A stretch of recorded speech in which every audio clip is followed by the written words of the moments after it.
이제 14장에 들어왔습니다. 14장을 이해하기 위해서는 그 전장을 좀 설명을 또 해드려야 되는데 12장부터 말씀드리면 12장에는 어떤 짐승 하나가 등장을 해요. 용이라고 하죠. 근데 그 용을 어떻게 설명하죠? 옛뱀, 곧 마귀라고 얘기를 합니다. 그러니까 에덴 동산에서 아담과 하와를 속였었던 그 뱀, 그게 마귀라고 얘기를 하죠. 그 용이 등장을 해서 예수께서 태어나실 통로를 차단하려고 여자가 해산해서 낳으려고 했는데 그 아기 예수를 잡아 먹으려고 했었죠. 그런데 무사히 태어나게 되고 그리고 예수는 승천하게 됩니다. 그랬더니 이제 자기만 남게 되니까 누구를 박해하냐면 여자를 박해하게 돼요. 신약의 교회죠. 신약 교회를 박해하게 되는데 어떻게 박해하냐면 입에서 강물과 같은 것을 토해내요. 그때 많은 사람들이 쓸려가게 됩니다. 쓸려가게 될 때 남아있는 사람들이 있었어요.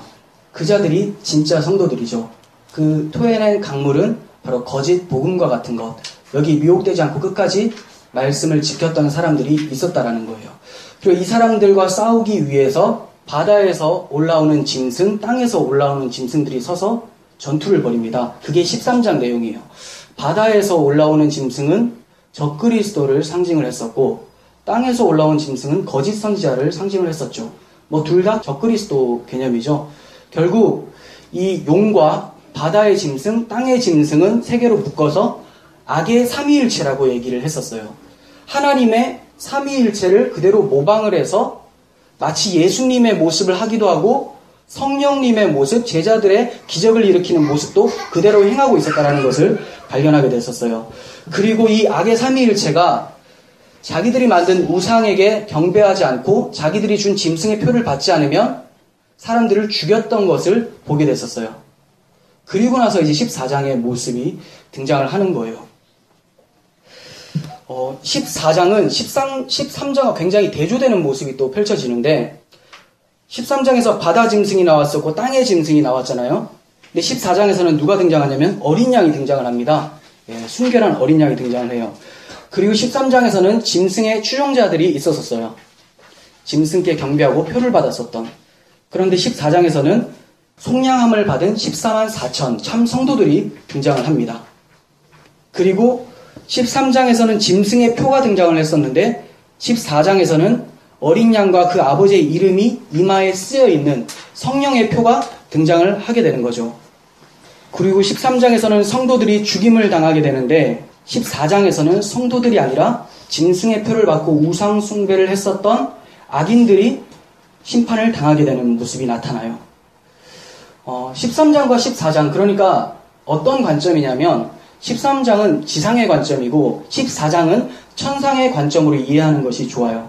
13장의 관점, 지상의 관점, 세상적인 관점에서 보면 기독교인들은 박해당하고 죽임을 당하고 손해보는 모습으로 나타나게 되고 14장에 눈을 들어서 하나님의 관점으로 바라봤더니 속량함을 받은 14만 4천이 승리한 모습으로 등장을 하고 있는 거죠. 그러니까 우리가 본문을 통해서 성도들은 13장이라는 땅의 관점으로 세상을 바라보는 것이 아니라 14장이라고 하는 하늘의 관점, 하나님의 관점으로 세상을 바라볼 때 승리할 수 있게 된다는 것을 말씀을 하고 있는 거예요. 그래서 14장 1절에서 시작하면서 뭐라고 얘기를 합니까? 내가 보니 보라 이렇게 얘기하죠. 무슨 말이에요? 요한 자신이 본 것을 너희들도 봐야 된다 이렇게 얘기하는 거예요. 내가 보니 보라. 근데 뭘 봤다란 말입니까? 어린 양이 시온산에 섰고 그와 함께한 14만 4천이 서 있는데 그들의 이마에는 어린 양의 이름과 그 아버지의 이름이 쓴 것이 있더라 이렇게 얘기를 하고 있어요. 무엇을 봅니까? 어린 양을 먼저 봤죠. 어린 양 예수 그리스도를 얘기를 하고 있는 거예요. 사도 요한은 자기가 이 세상에서 많은 박해도 있었고 어려움이 있었지만 승리할 수 있는 비결이 어린 양을 봤기 때문에 승리했다라는 것을 얘기하면서 너희들도 그걸 봐야 된다 이렇게 얘기를 해주고 있습니다. 이 땅에 살면서 어린 양을 바라보면서 승리했던 사람들이 엄청 많죠. 그래서 성경에서 크게 두 인물이 있습니다. 스데반 집사 그리고 사도 바울이라는 사람이에요. 먼저 스데반 집사님의 경우를 보면 사도행전 7장 55절에서 56절입니다.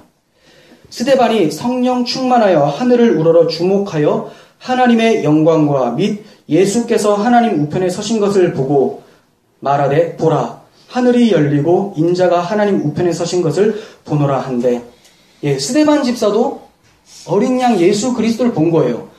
그리고 그 간격에 못 이겨서 사람들이 돌로 쳐 죽일 때도 기쁨 가운데 순교를 당했죠. 그러면서 했었던 유언이 뭡니까?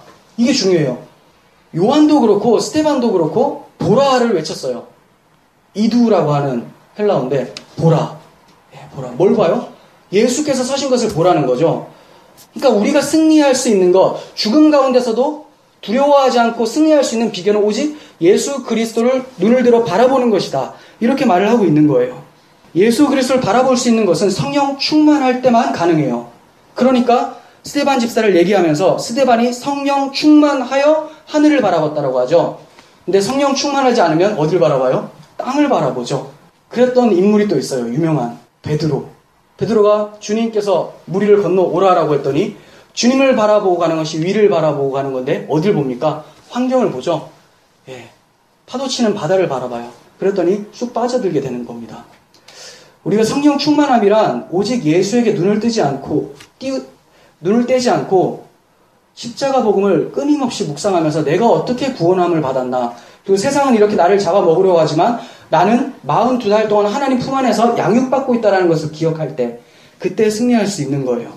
사도 바울도 마찬가지입니다. 죄송합니다. 이거는 사도 바울이 아니라 히브리서 기자인데 히브리서 기자가 이렇게 얘기를 합니다. 12장 2절에서 3절. 믿음의 주여 또 온전하게 하시는 이인 예수를 바라보자. 네, 믿음의 주여 온전케 하신 이인 예수를 바라보자. 믿음의 주인이라는 거죠. 그러니까 여러분 믿음 잘 지켜야 되는데 어떡하죠? 간단해요. 예수를 바라보는 거죠. 예수를 어떻게 바라봅니까? 보이지도 않는데 예수께서 하셨던 일과 하셨던 말씀을 통해서 그 예수를 나의 주와 그리스도로 영접한 상태로 계속 살아가는 것. 이게 예수를 바라보는 거죠. 그러면서 뭐라고 합니까? 그는 그 앞에 있는 기쁨을 위하여 십자가를 참으사 부끄러움을 개의치 아니하시더니 하나님 보좌 우편에 앉으셨느니라. 예수님도 이 땅에서 부끄러운 십자가를 견뎌내시면서 하나님을 바라봤었던 거예요. 그래서 하나님 보좌 우편에 앉으셨죠. 우리는 이제 그 예수를 바라보면서 그대로 따라가야 돼요. 예수의 생명이 우리 가운데 있으니까 우리는 작은 예수가 돼서 예수께서 바라보고 걸어가신 그 길을 걸어가게 된다는 거죠. 3절 보세요. 너희가 피곤하여 낙심하지 않기 위하여 죄인들이 이같이 자기에게 거역한 일을 참으신 일을 생각하라. 신앙생활 하다가 피곤하고 낙심하지 않기 위해서 좌절하고 나는 예수 못 믿겠다, 나는 신앙생활 못하겠다, 이런 말 하지 않기 위해서는 어떻게 해야 된다고요? 자기에게 거역해서 십자가를 지어줄 때 끝까지 거기에 순종했었던 예수를 생각하라. 이렇게 얘기하죠. 예수를 바라보고 예수를 생각하는 것, 이것이 이 땅에서 영적 전쟁 기간 동안 피곤해서 낙심하지 않을 수 있는 유일한 방법이라는 거예요. 그리고 또 보라고 합니다. 그 어린 양이 어디에 섰다고 하죠? 시온산에 섰다고 해요. 시온산은 구약 성경에도 나와요. 시온성이라고 나옵니다. 시온성은 다른 말로 다윗성, 여부스성, 예루살렘성 다 같은 말인데, 근데 여기서 말하는 시온산은 그럼 예루살렘 산인가 다윗의 산인가? 그게 아니라는 거죠. 천상의 도성을 얘기를 하는 거예요. 그 무슨 말이냐면 이름은 똑같은데 하나님은 천상의 것을 얘기하기 위해서 구약 성경에 이 지역적으로 나타나 있는 산을 얘기를 하셨던 거예요. 그러니까 예루살렘 산이 있잖아요. 이 산은 천상에 있는 새 예루살렘을 얘기하기 위해서 하나님이 잠깐 모형으로 두신 것이죠. 그래서 시온산에 어린 양이 있다, 이렇게 얘기를 합니다. 히브리서 12장 22절에서 이렇게 얘기하죠. 신약의 성도들을 향해서 얘기를 하는데, 그러나 너희가 이른 곳은 시온산과 살아계신 하나님의 도성인 하늘의 예루살렘과 천만 천사와, 이렇게 얘기를 합니다. 그러니까 요한이 얘기하는 것은 어린 양이 시온산에 서 있다. 너희들이 생각하고 있는 땅의 시온산이 아니라 하늘의 시온산에 서 있다. 너희들도 무엇을 봐야 되냐? 하늘에 있는 예수 그리스도, 보좌 앞에 계신 예수 그리스도, 시온산, 영적 시온산에 계신 그 예수를 바라봐야 된다. 이렇게 얘기를 하고 있는 거예요. 그리고 그뿐이 아닙니다. 그 어린 양 예수 그리스도와 함께한 자들이 있어요. 누굽니까? 14만 4천이에요. 신천지에서 말하는 14만 4천 명 아니죠. 계속해서 살펴봤었어요. 구약의 12지파, 신약의 12사도, 12 곱하면 144 곱하기 1000, 충만한 수를 얘기해요. 요한계시록에서는 게마트리아 해석이라고 유대인들이 상징적으로 숫자를 통해서 이렇게 의미를 전달했었던 해석법이 있어요. 그렇게 많이 기록이 되어 있으니까 7 나오고 3 나오고 6 나오고 많이 나오잖아요. 짐승의 표는 666. 왜 666이라 했죠? 777. 삼위 하나님의 완전한 삼위일체를 그대로 모방해서 666. 그런 식으로 계속 모방하는 것이 나타나죠. 이렇게 14만 4천도 신구약의 모든 충만한 하나님의 백성들을 얘기를 하는 거예요. 그러니까 하늘을 봤더니 누가 있어요? 이전에 고통당해서 다 죽었던 우리 믿음의 선배들이 다 거기에 있는 거예요. 근데 왜 어린 양과 함께 서 있다고 할까요? 함께. 이건 너무나 큰 은혜로운 말씀이죠. 덩그러니 14만 4천만 서 있으면 굉장히 불행해요. 이게 바로 지옥이에요. 아무리 위에 있다 하더라도 이게 지옥인데 누구와 함께 있으니까 천국입니까? 주 예수와 동행하니 그 어디나 하늘나라의 찬송은 잘 부르잖아요. 그곳에도 주님이 있어야 되잖아요. 어린 양과 함께 어떻게 함께하게 되었습니까? 예수님과 연합되어 버렸기 때문에 14만 4천 명이 예수님의 몸으로 다 연합이 되어 버렸기 때문에 그곳에 서 있는 거예요. 무엇으로 연합이 되었죠? 십자가죠. 십자가라는 것은 하나님이 자기 아들의 피값으로 샀다라는 거예요. 피값을 주고 사버렸다. 즉 하나님의 소유가 되어버린 거예요. 원래 하나님의 소유는 오직 흠없고 의로우신 하나님의 아들 예수 그리스도밖에 없어요. 우리는 하나님의 소유가 아니죠. 예수님께서 뭐라고 하시죠? 너희 아비 마귀가 이렇게 얘기했잖아요.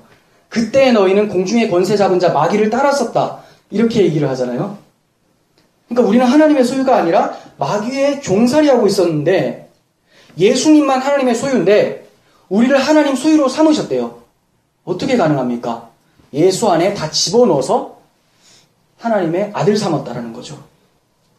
그래서 예수님과 떨어져서 존재할 수 없는 것이고 하나님의 소유이기 때문에 하나님이 계신 시온산에 우리도 함께 있게 되는 거예요. 이게 바로 성도들의 현 주소고 그렇게 그들의 이마에 하나님의 소유라고 하는 어린 양의 이름과 하나님의 이름이 쓰여 있더라. 이렇게 말을 하고 있는 거죠. 그러니까 우리가 바라봐야 할 곳은 13장의 땅의 관점이 아니라 14장 사도 요한이 봤었던 그 관점, 하늘의 관점을 바라봐야 되는 거예요. 골로새서 3장 2절 위의 것을 생각하고 땅의 것을 생각하지 말라. 이는 너희가 죽었고 너희 생명이 그리스도와 함께 하나님 안에 감추어졌음이라. 아멘. 위의 것을 생각하고 땅의 것을 생각하지 말라. 동시에 둘 다 생각할 수 있다라는 말이 아닙니다. 하늘을 생각했다면 땅을 안 본다라는 거예요. 14만 4천이 땅을 보면서 아유 내려가고 싶다 이렇게 생각할까요? 아니요, 하늘을 경험한 자들은 땅을 바라보지 않아요. 세속적인 것으로 기뻐하는 자들이 하늘의 것을 경험하게 됐을 때는 세속적인 것을 떠나게 마련인데 계속해서 그것을 끊임없이 추구한다면 살짝 넘어지는 게 아니라 끊임없이 추구한다면 한 번도 위의 것을 경험하지 못한 사람일 수 있다는 거예요. 그리고 왜 위의 것을 생각하라고 합니까? 너희가 죽었고 어디에 죽었다라는 말일까요? 세상에 대해서 죽었고.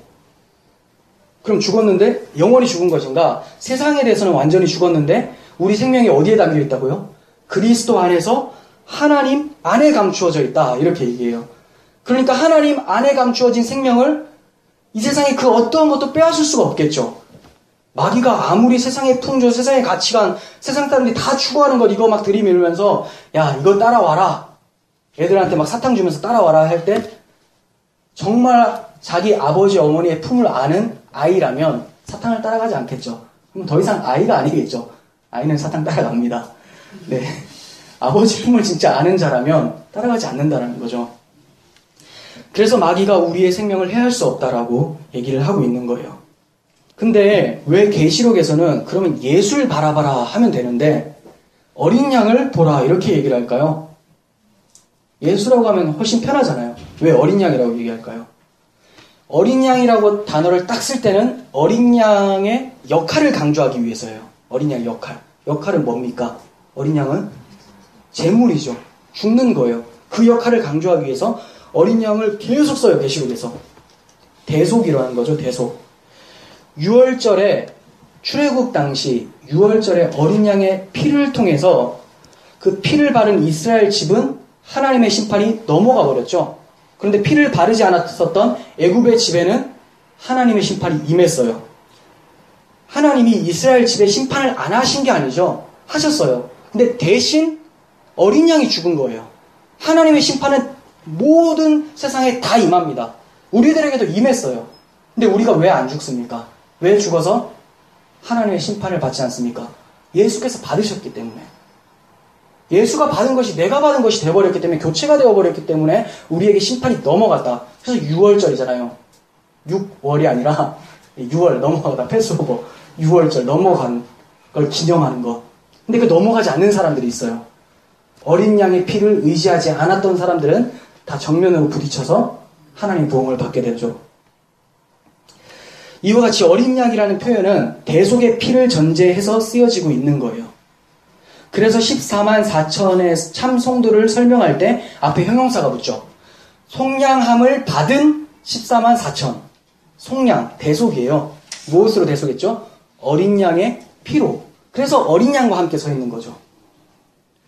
그러니까 계시록은 처음부터 끝까지 어린 양이라는 표현을 통해서 모든 성도는 어린 양 그리스도의 십자가 대속의 보혈로 인해서 하나님의 소유가 되고 그 보혈로 인해서 승리하게 된다는 것을 얘기를 하고 있는 거예요. 그러니까 계시록에 다른 데 초점을 맞추시면 안 돼요. 뭐 재앙이 임하니까 이거 어떻게 견뎌야 되냐, 뭐 이 재앙은 누구에게는 임하고 누구에게는 안 임하고, 이거 연구할 시간에 무엇을 봐야 돼요? 어린 양으로 인해서 우리가 어떠한 자들이 되었고 어떻게 세상에서 승리하게 되는가, 심판이 어떻게 우리에게 넘어가게 되는가, 이것을 찬송할 수 있어야 되는 거죠. 그래서 계시록에서 어린 양이라는 단어가 굉장히 많이 나오는데, 뭐 5장부터 시작을 해서 계시록 마지막 22장까지 쭉 나와요. 그런데 어린 양이라는 단어가 등장할 때 주로 나타나는 내용이 뭐냐? 승리에 대해서 나타나고, 심판하는 것에 대해서 나타나고, 혼인잔치, 안식, 이런 것에 대해서 내용이 나타나요. 그 어린 양. 그러니까 초점을 어디에 맞춰야 돼요? 계시록은 승리, 하나님의 공의로운 심판, 그리고 우리가 영원한 안식에 들어가게 되었다. 여기에 초점을 맞춰야 되겠죠. 그렇다면 이러한 십자가 대속을 경험한 성도들의 입에서는 무엇이 터져 나오겠습니까? 이렇게 기쁘다면, 십자가 어린 양의 대속의 피를 경험했다면 무엇이 터져 나와야 돼요? 2절이 터져 나와야 되는 거죠. 2절에서 어떻게 찬송합니까? 엄청난 큰 소리로 하나님을 찬송하는 소리가 나와요. 이것을 3절에서는 새 노래라고 합니다. 새 노래. 왜 새 노래일까요? 새로운 곡? 이겁니까? 곡명이 이제 새로운 게 탁 튀어나와서 신간 앨범, 이런 새로운 노래가 아니라, 노래의 초점이 아니라 사람의 초점이 있어요. 새 노래라는 것은 노래가 신곡이 아니라 사람이 새 사람이 되었다는 거예요.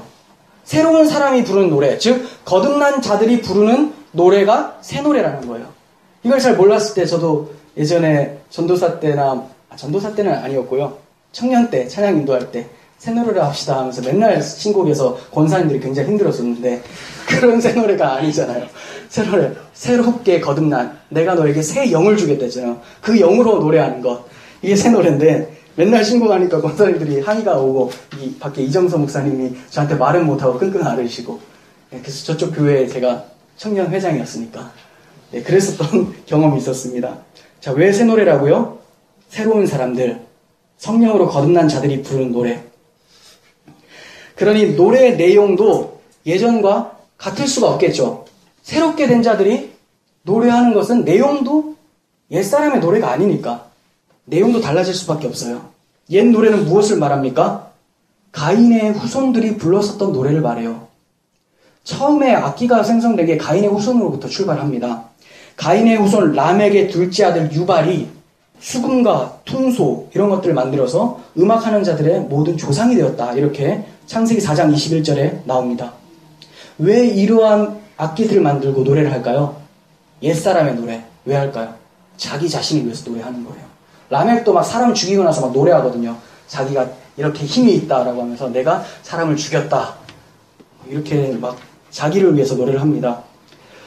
그러니까 옛사람은 옛 노래, 즉 자기를 위해서 자기를 높이고 세상적 관점에서 노래를 하게 되는데, 새롭게 되어진 자들은 하나님만을 높이며 하나님 관점에서 신앙을 고백하고 찬양하게 된다는 것이죠. 그러니 성도들의 노래는 자기 연민에 빠져서 스스로를 위로하는 데 초점을 맞춰 부르는 노래가 아니라 속량함을 받은 자들이 부르는 노래로서 십자가 대속을 찬송하는 것. 이것이 새 노래죠. 성도들의 노래. 그렇다면 이 새 노래를 어떻게 불러야 할까요? 어떻게? 소심하게? 아니요. 자랑스럽게. 로마서 1장 16절 보세요. 내가 복음을 부끄러워하지 아니하노니 이 복음은 모든 믿는 자에게 구원을 주시는 하나님의 능력이다. 사도 바울은 하나님의 능력을 자랑했어요. 부끄러워하지 않았어요. 그래서 복음을 전할 때도 담대하게 전했고 자랑스러워했고 그 복음을 묵상할 때도 하나님을 향해 찬송을 했었던 사람이죠.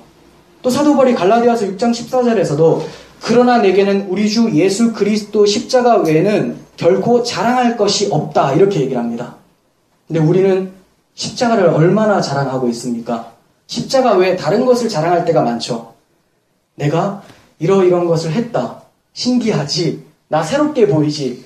전혀 새롭지가 않아요. 옛사람처럼 보입니다. 새 노래를 부른다라는 것은 하나님을 자랑, 십자가를 자랑한다라는 거예요. 우리가 자랑하는 것이 무엇인지를 좀 살펴봤으면 좋겠어요. 그리고 자랑을 한다면 찬양할 때 어떻게 할까요? 정말 기쁨으로 큰 소리를 하겠죠. 볼륨만 키우라는 게 아니라 여러분의 영혼이 감정에 북받쳐 오르는 상태에서 막 찬양을 하게 된다는 거예요. 그거를 2절이 얘기를 하고 있죠. 내가 하늘에서 나는 소리를 들으니 많은 물소리와 같고 큰 우레소리와 같고 내가 들은 소리는 검은 고 타는 자들이 검은 고를 타는 것 같더라 이렇게 얘기합니다. 우리 찬송할 때 그런 소리 들립니까? 볼륨을 꼭 탓하는 건 아니지만 우리 마음에 정말 그러한 기쁨으로 찬양을 하고 있는지 한번 돌아봤으면 좋겠습니다. 이제 우리는 어린 양의 핏값으로 속량함을 받은 성도들은 어떠한 삶을 살아가게 되는지를 좀 살펴봤으면 합니다. 그게 4절에서 5절의 내용이에요. 어떻게 속량함을 받은 사람들은 어떻게 살아가게 되는가? 4절 이 사람들은 여자와 더불어 더럽히지 아니하고 순결한 자라. 네. 자, 먼저 여기부터 살펴볼게요. 여자와 더불어 더럽히지 아니하고 순결한 자라. 그러면 일단 여자는 아니라는 말입니까? 여러분들 중에 여자들은 성도가 없어요? 아니죠. 여기서 말하는 여자는 그 여자가 아니죠. 결혼하지 말라는 것도 아니잖아요. 여기서 말하는 여자는 뭔 말입니까? 계시록에서는 바벨론을 음녀 바벨론 이렇게 얘기해요. 음녀 바벨론. 이 바벨론은 세상을 상징하는 세력으로 나타나요. 마귀의 세력을 상징할 때 바벨론. 근데 그 바벨론을 음녀 바벨론이라고 해요. 그러니까 여자와 더럽히지 아니하고 순결한 자. 이 말은 음행하지 않은 자, 육적 음행을 지금 얘기하는 게 아니라 마귀를 대표하는 음녀 바벨론과 동침하지 않은 자, 마귀의 말에 속아서 다른 복음을 쫓아가지 않는 자들을 얘기를 하는 거죠. 이것이 바로 순결한 자라는 거예요. 바벨론은 만국을 음행에 빠지게 유혹하는 음료로서 등장을 하기 때문이에요. 이것은 사람들을 이 세상의 풍조에 휩쓸려 살아가게 만드는 시도를 의미합니다. 결국 세상의 부와 쾌락과 자기 사랑을 하나님보다 더 사랑하는 것, 이것이 음녀 바벨론의 유혹이고 여기에 넘어지지 않는 자들을 순결한 성도들. 근데 이 성도들은 누구라고 합니까? 속량함을 받은, 예수의 십자가 피로서 속량함을 받은 우리들 얘기해요. 그 우리들은 순결한가? 정말 여러분들이 가지고 있는 복음이 순결합니까? 이걸 물어봐야 되겠죠. 그래서 13장에 악의 삼위일체가 하는 역할이 뭐였습니까? 우상숭배를 하게 하는 거죠. 우상에게 절해라. 14장은 그러한 우상숭배에 참여하지 않는 자들로서 성도들을 소개하고 있는 것이고, 이들은 짐승의 표가 아니라 어린 양의 이름과 그 아버지의 이름이 이마에 쓰여 있다고 소개를 하고 있는 거예요. 마귀는 지금 계시록에서만 음행하도록 유혹했었던 것이 아니라 에덴 동산에서부터 음행하도록 유혹을 했었어요. 누구와 음행하게? 자기하고 음행하게. 뱀으로 등장을 하죠. 에덴 동산에서 음행한 사건은 무엇입니까? 선악과 먹은 사건이죠. 왜 그래요? 하나님이 선악과 먹지 말라, 생명나무가 있고 선악과가 있는데 선악과 먹지 말라고 해놓고 그 뒤에 바로 아담과 하와의 이야기를 해요. 그 말은 하나님과 아담과의 관계가 신랑과 신부와의 관계고 이것을 아담과 하와를 통해서 다시 설명을 해주고 있는 거예요. 그런데 다른 남편이 쓱 등장을 해요. 누가 등장합니까? 3장에. 뱀이 딱 등장을 하는 거죠. 그래서 하나님이 얘기를 했어요. 먹지 마라. 이거는 율법이 아니라고 했죠. 은혜 언약이라고 했었어요. 자기 아내를 사랑하니까 당신 나만 바라봐야 돼. 다른 사람하고 만나면 안 돼. 라고 했었던 거. 이걸 율법으로 받으면 문제가 심각하죠. 우리 남편 왜 나를 괴롭힐까? 나를 자유롭게 못 놔둘까? 이거는 이제 음료의 대표 주자고. 네. 우리 남편 나를 너무 사랑하는구나. 이렇게 느꼈어야 되는데 하와가 어떻게 속아 넘어갑니까? 옆에서 다른 남편이 뚝 찌르니까 그러네. 나에게 자유를 빼앗아가네. 우리 남편은 네 말을 들어야 되겠다라고 해서 뱀의 말을 들어버린 것이 간음을 한 거예요. 그게 우상숭배고 하나님 앞에 영적 간음인 거예요. 순결을 빼앗긴 거죠. 근데 하나님은 그 순결을 찾아주시는 거죠. 누구를 통해서? 예수의 십자가를 통해서. 우리는 다 간음하고 다 우상을 숭배하는 사람들이었는데 단지 돌에다가 절하는 것뿐만이 아니라 나 자신을 섬기는 것. 세상에서 나를 위해서 무언가를 구축하고 이것이 내 힘이라고 생각하고 생명이라고 생각했던 모든 것들이 마귀에게 속아 넘어가서 우상숭배했었던 건데 예수님이 우리를 대신해서 죽으세요. 그리고 유일하게 우상숭배를 하지 않은 예수의 생명을 우리에게 넣어주신다는 거죠. 이게 바로 복음인 거예요.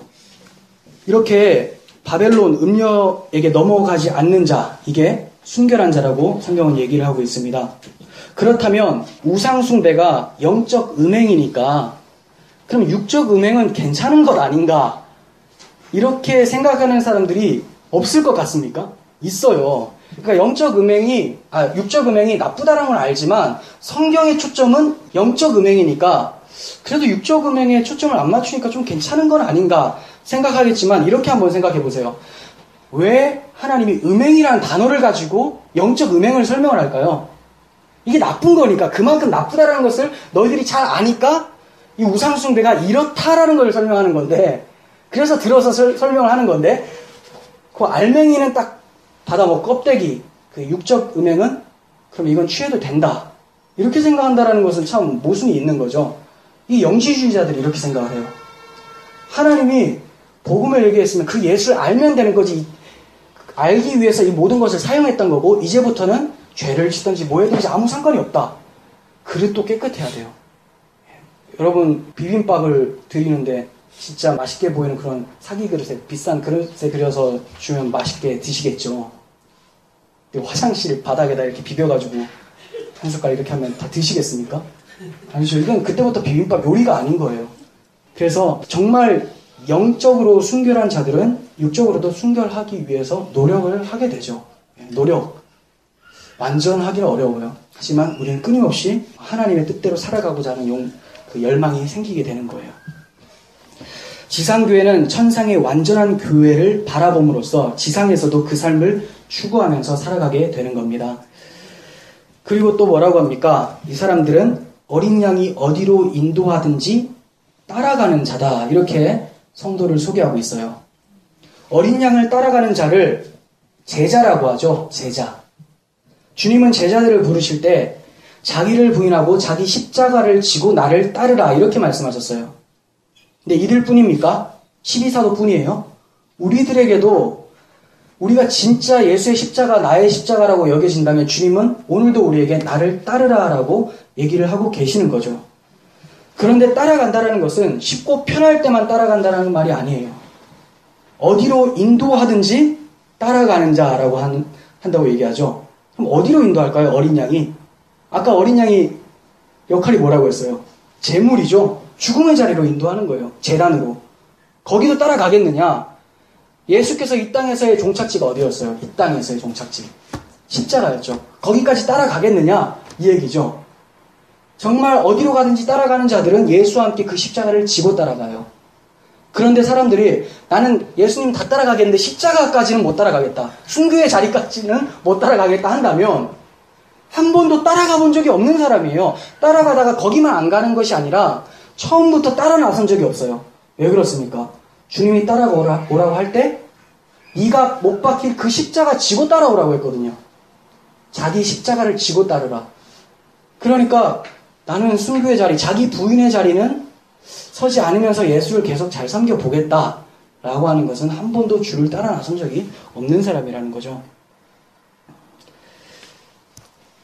성도는 어린 양이 어디로 인도하든지 따라가는 자들이기 때문에 세상에 대해서는 죽은 자로 살아갈 수밖에 없습니다. 왜냐하면 세상은 어린 양이 어디로 가든지 어린 양을 잡아먹으려고 하기 때문이에요. 그래서 11장에서 두 증인의 순교가 나오는 거고 12장에서 용이라는 마귀가 여자를 물을 토하여서 삼키려고 했었던 것이고 13장에서는 바다 짐승과 땅의 짐승이 우상 숭배하지 않는 자들을 죽이려고 했었던 거예요. 이것이 어린 양을 따라갔었던 대가입니다. 어린 양 따라가시겠습니까? 그럼에도 불구하고 따라가야죠. 세상 복을 받으려고 예수를 따라가는 사람들이 참 많습니다. 제가 방금 여러분들에게 질문한 어린 양 이래도 따라가겠습니까? 라고 하면 이 사람들은 미친 거 아니야? 라고 하겠죠. 저한테. 왜 미쳤냐고 얘기합니까? 따라가지 않겠다는 말이 아니라 네가 알고 있는 예수는 잘못 알고 있는 예수야. 이 양반아. 이 말이에요. 네가 믿는 예수는 내가 믿는 예수와 달라. 그러니까 나는 안 따라갈래. 내가 믿는 예수를 따라갈래. 그가 믿는 예수는 누굽니까? 이름은 같은데 동명이인인 거죠. 마귀예요. 마귀도 양의 탈을 쓰고 행동을 하죠. 이런 사람들이 거짓 신자들이에요. 하지만 속량함을 받은 14만 4천인 참 성도들은 고난을 각오하고 죽기까지 예수를 따라간다고 본문은 증거하고 있는 겁니다. 여러분 이거는 단지 육적 생명이 끊어지는 그런 순교 자리로만 생각을 하셔서는 안 돼요. 그럴 경우에 우리는 대부분 양을 안 따라가는 게 되잖아요. 여기서 대부분 순교 안 하실 거잖아요. 그러면 어떻게 순교합니까? 자기 부인이라는 단어를 기억해야 돼요. 자기 부인. 내가 원하고 내가 육적으로 원하는 모든 것들은 다 하면서 주님을 따라간다. 이것 자체가 순교자의 삶이 아니라는 거죠. 근데 우리가 진짜 IS나 이런 데 끌려가서 목잘림을 당하지 않더라도 내가 있는 자리에서 나를 부인하고 예수의 길을 따라서 걸어간다면 그게 순교의 연속이 되는 거예요. 자, 그리고 성도들은 어떤 삶을 살아간다고 또 얘기합니까? 사람들 가운데 속량함을 받은 처음 익은 열매라고 얘기를 하죠. 사람들 가운데서 속량을 받아서 처음 익은 열매. 첫 열매는 한 해 동안 농사한 것 중에서 가장 좋은 것을 하나님께 드림으로써 이후의 모든 것이 다 하나님의 것이라고 고백하는 거예요. 그러니까 처음의 것을 드렸다고 해서 나머지 것은 내 것이 되는 것이 아니라 처음의 것을 하나님께 드리면 이 모든 것들도 다 하나님 것입니다라는 고백이 되는 거죠. 내가 그걸 먹는다 하더라도 하나님 그렇게 받으신다는 거예요. 그러니까 하나님은 하나만 받아요. 처음의 것. 즉 장자를 받는다는 거죠. 그래서 출애굽 당시 10번째 재앙을 통해서 장자만 심판한 거예요. 장자만 심판하심으로 그 안에 있었던 가족들이 다 죽은 걸로 간주를 하는 거죠. 그런데 이스라엘 집에서는 장자가 심판을 안 당했어요. 그 대신 누가 당했습니까? 어린 양이 당했죠. 그럼 어린 양이 장자를 대신했다는 거죠. 그렇다면 성경이 말하는 장자, 첫 열매는 누굴까요? 예수님이겠죠. 고린도전서 15장 20절. 그러나 이제 그리스도께서 죽은 자 가운데서 다시 살아나사 잠자는 자들의 첫 열매가 되셨도다. 사망이 한 사람으로 말미암았으니 죽은 자들의 부활도 한 사람으로 말미암는도다. 첫 번째 장자는 아담이었어요. 아담이 죄를 범하니까 우리도 다 죄인으로 등장이 되어버리는 거고, 예수께서 장자로서 십자가에서 대신 죽으시고 부활하시니 우리가 그 장자 안으로 다 편입돼서 우리도 장자가 된 거죠. 그러니까 하나님은 저를 셋째 아들 김인수, 넷째 아들 중위순 이렇게 받는 것이 아니라 예수만 받는데 그 장자 예수 안에 우리들이 담겨 있는 거예요. 아까 초반에 제가 말씀드린 것처럼. 그리고 22절, 아담 안에서 모든 사람이 죽은 것 같이 그리스도 안에서 모든 사람이 삶을 얻으리라. 이 말이죠. 그러나 각각 자기 차례대로 되리니 먼저는 첫 열매인 그리스도요, 다음에는 그가 강림하실 때에 그리스도께 속한 자요. 자, 마치 이러니까 그리스도께 속한 자는 두 번째 열매 같잖아요. 성경의 두 번째 열매는 하나님이 안 받으세요. 첫 열매. 순서대로 첫 열매 그리스도가 하나님이 받아들이시고, 그리고 그 안에 그리스도 안에 속했다라고 하잖아요. 다른 열매가 아니에요. 그 첫 열매 안에 들어가게 돼서 우리가 첫 열매로 하나님 앞에 드려지는 거죠. 첫 열매는 오직 그리스도뿐이에요. 그런데 계시록에서 성도도 첫 열매라고 하잖아요. 이제 그 말을 이해하시겠죠. 첫 열매인 그리스도 안에 들어가서. 근데 이걸 이해를 못하니까 어떤 해석을 하게 되냐면 첫 열매는 유대인이고 두 번째 열매는 이방인으로서 유대인들이 먼저 들림을 받아서 14만 4천 천상에서 휴거돼서 구원을 받고 밑에서 전투하게 되고 이런 해석이 나오게 되는 거죠. 첫 열매 안으로 성도들은 다 들어가게 돼 있어요. 자, 그리고 이 성도들 또 뭐라고 합니까? 거짓말을 하지 않는 자와 흠이 없는 자들 이렇게 표현하고 있어요. 여기서 말하는 거짓말은 지난번에도 말씀을 드린 것 같은데 도덕적 거짓말 이상이죠. 이상. 왜냐하면 여기서 거짓말 하지 않는 자, 우리 거짓말 다 하잖아요. 살아남을 수가 없다는 건데 도덕적 거짓말 이상인 거예요. 그렇다고 거짓말을 해도 된다. 이것도 아니고 아까 그 육적 음행도 얘기한 것처럼. 그러면 이 거짓말은 뭔가? 거짓의 반대는 진리죠. 진리. 거짓말은 반대로 진리의 말. 진리는 누굽니까? 내가 길이요 진리요 생명이니 라고 하신 예수 그리스도. 그럼 진리의 말이라는 것은 예수 그리스도를 증거하는 복음의 입술을 얘기를 하는 거죠. 그래서 거짓말하지 않는다. 가짜 복음, 다른 예수 증거하지 않고 오직 참 복음을 따라 걸어가는 자들, 이 자들이 성도들이다. 이렇게 얘기하고 13장에서 땅에서 올라온 짐승이 어린 양 같이 두 뿔이 있고 용처럼 말을 하더라. 이렇게 얘기를 하는데 이게 바로 거짓말이에요. 겉은 어린 양처럼 예수처럼 근데 말은 용처럼. 용이 누구라고 했어요? 옛뱀 마귀. 그러니까 뱀의 말, 거짓말을 계속하게 된다는 거죠. 그래서 참 성도는 오직 복음을 전하고 그걸 묵상하는 자, 그리고 거짓 선지자들은 거짓 말을 하는 자. 그래서 거짓말을 하는 자들이 지옥불로 던져진다, 유황불에 던져진다, 계시록에 나오거든요. 이렇게 복음을 진짜 참 진리인 복음을 가지고 있는 사람들은 거짓말을 할 때도 이제 양심의 가책을 느끼게 되고 안 하게 되는 것. 이거는 이제 결과로서 연결을 지으시면 됩니다. 오늘날에 수많은 기독교 서적들이 출간되고 있습니다. 하지만 그만큼 거짓말도 많이 출간되고 있는 거예요. 그럴수록 더욱 겸손한 마음으로 성경을 연구하고 성경의 저자이신 성령님을 의지하지 않으면 우리는 용이 토해낸 강물과 같은 다른 복음에 휩쓸려서 넘어갈 수밖에 없는 구조에 있습니다.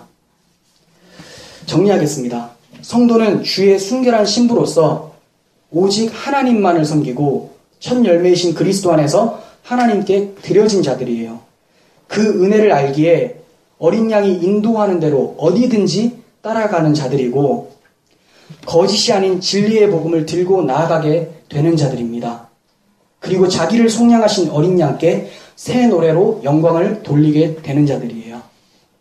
악의 삼위일체가 끊임없이 우리를 공격해대는 이 세상 속에서 우리가 어디를 바라봐야지만 14만 4천과 같은 천상의 성도의 삶을 살아갈 수 있겠습니까? 보라, 어린 양이 시온산에 섰고 그와 함께한 14만 4천이 서 있는데 그들의 이마에는 어린 양의 이름과 그 아버지의 이름이 쓴 것이 있더라. 천상을 바라보고 어린 양 예수 그리스도를 바라보는 것. 요한이 본 것을 보지 못하면 우리가 승리를 못한다고 얘기를 하고 있습니다. 천상을 바라봄으로써 속량함을 받은 14만 4천의 삶이 이 땅에서도 우리 삶 속에 날마다 등장하기를 간절히 소원합니다. 기도하겠습니다. 하나님 아버지 감사합니다. 우리가 너무나 세상에 찌들려서 우리의 눈을 세상을 향해서 살아가고 있지는 않았는지 돌아봅니다. 하나님, 사도 요한과 같이 간절하게 외쳤었던 내가 보니 보라라고 했었던 그 어린 양의 모습을 우리도 볼 수 있기를 간절히 소원합니다.